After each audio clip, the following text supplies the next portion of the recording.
만나는 게 아니라 1년 내내 평생을 예수님을 만날 수 있는 날이 된 거예요. 그런데 어떤 분들은 크리스마스에만 교회 와. 크리스마스만 예수님을 생각하는 그런 분들도 계실 것 같아.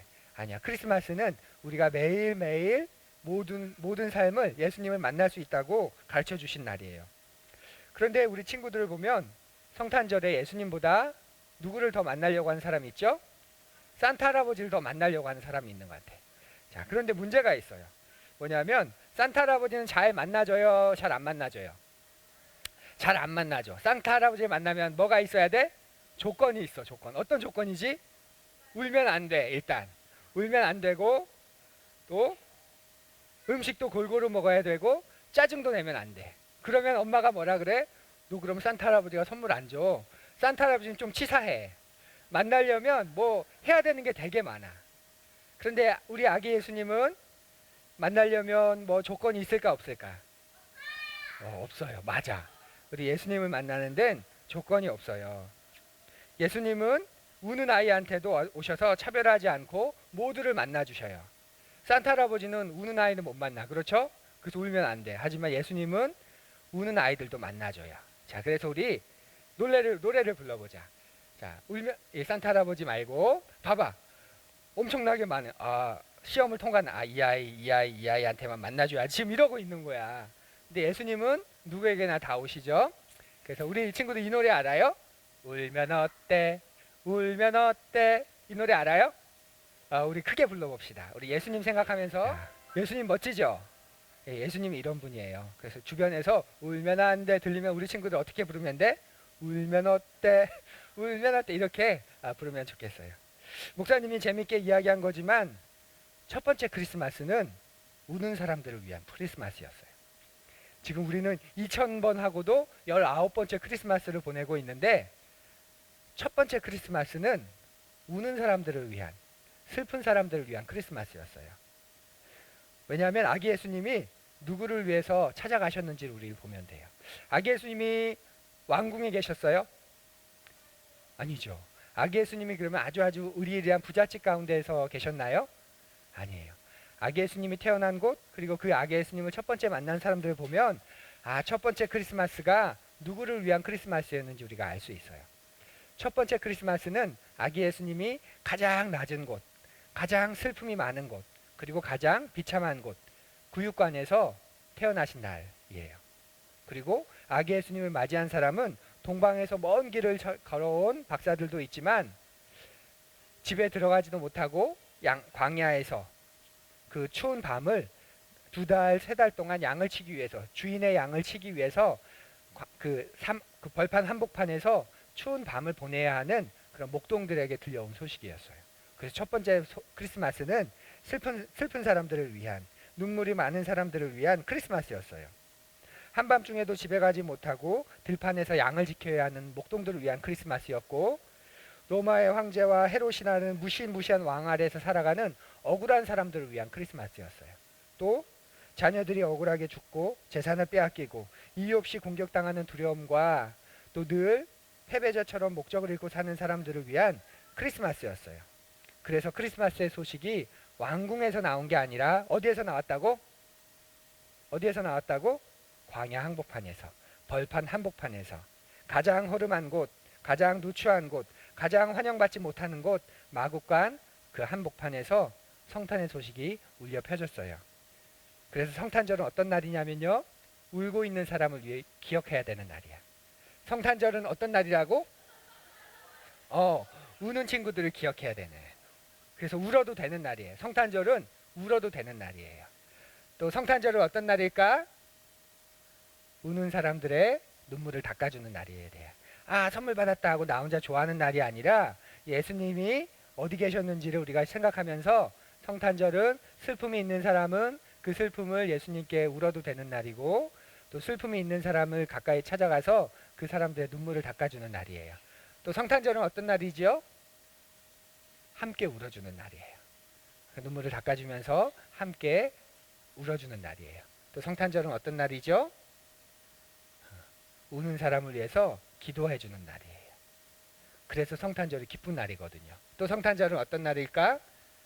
예수님께서 이 세상에 있는 모든 울음을 없애주실 날이 반드시 있어. 처음 오셔서 우는 사람들과 함께 해주셨고 눈물을 닦아주셨는데 다시 오시면 모든 울음을 다 사라지게 하실 거야. 그걸 믿는 날이 바로 성탄절이에요. 우리 친구들이 그런 성탄절을 보내면 좋겠어. 알겠죠? 예. 자, 우리 어른들을 위해서도 우리 같이 잠깐 성탄의 의미를 생각해 보려고 하는데요. 우리는 오늘 예수 그리스도의 탄생을 축하하고 있는데 11절을 보면 예수님의 탄생을 이렇게 말합니다. 우리 같이 읽어볼까요? 오늘 다윗의 동네에 너희를 위하여 구주가 나셨으니 또 주시니라.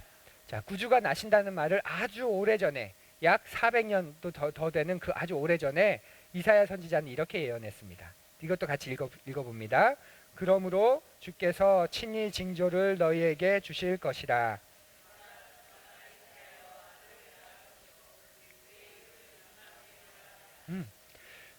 구주께서 태어나실 텐데 처녀의 몸에서 태어나실 것이다 이렇게 말합니다. 그리고 이 말을 이 예언이 성취되었다는 걸 마태가 이렇게 말합니다. 자, 거기도 읽어봅시다. 시작. 보라.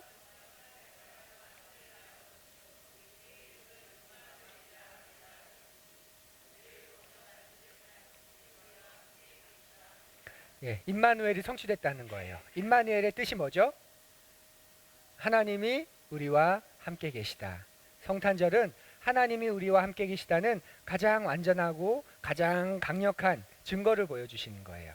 한 사람이 태어나고 살다가 죽은 이야기가 아니라 아기 예수님이 탄생하신 사건은 하나님이 우리와 함께 하신다는 놀라운 이야기이고 놀라운 사건이 되는 거예요. 하나님은 존재하세요. 그렇죠? 네, 하나님이 존재하세요. 그런데 하나님이 존재하신다라는 말이 인간에게는 우리에게는 그렇게 큰 복이 아닙니다. 제 말이 이해되세요? 하나님이 존재하신다, 하나님이 계신다 그 말이 우리에게는 그렇게 큰 복이나 좋은 소식이 아니에요. 왜 그렇죠?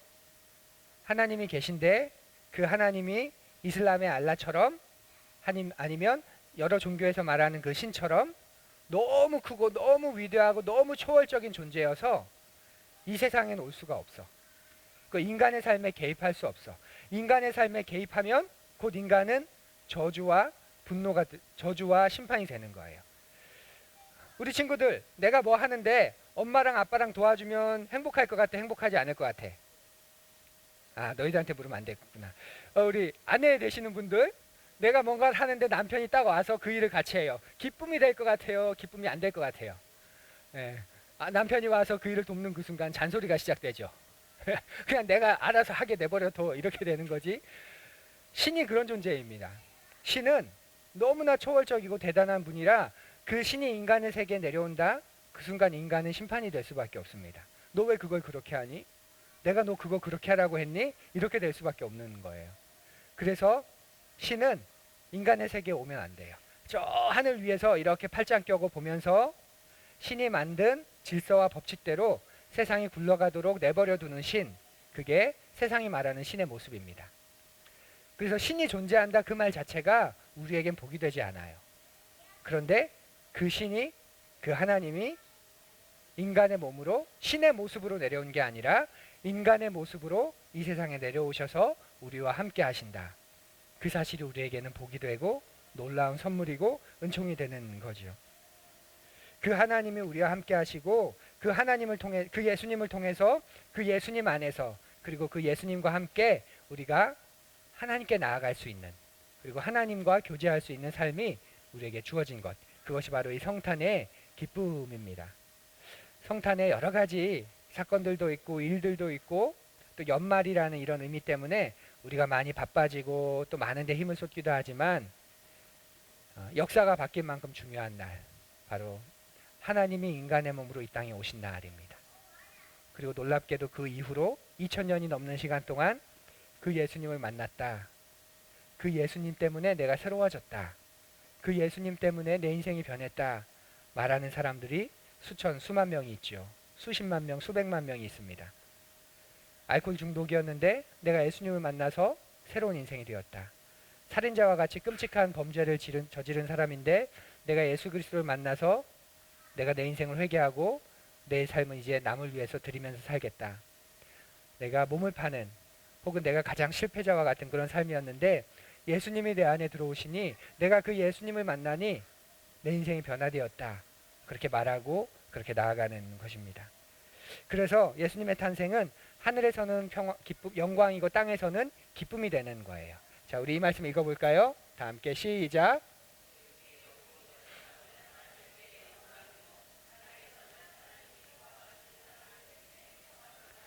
예, 하늘에서는 왜 영광인 줄 아시겠죠?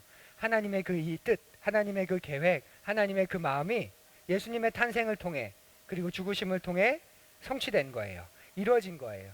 그래서 하늘에서는 영광입니다. 땅에서는 평화예요. 그런데 땅에 평화가 있어요? 평화가 없는 것 같아. 집안에서도 다투고 나라와 나라끼리도 전쟁을 하고 이 사회의 모습을 보면 평화가 없는 것 같아요. 그런데 땅에서가 평화가 아니라 거기 앞에 그 뒤에 평화라는 말 앞에 단서가 있어요. 어떤 사람들 중에 평화가 있다고 하죠?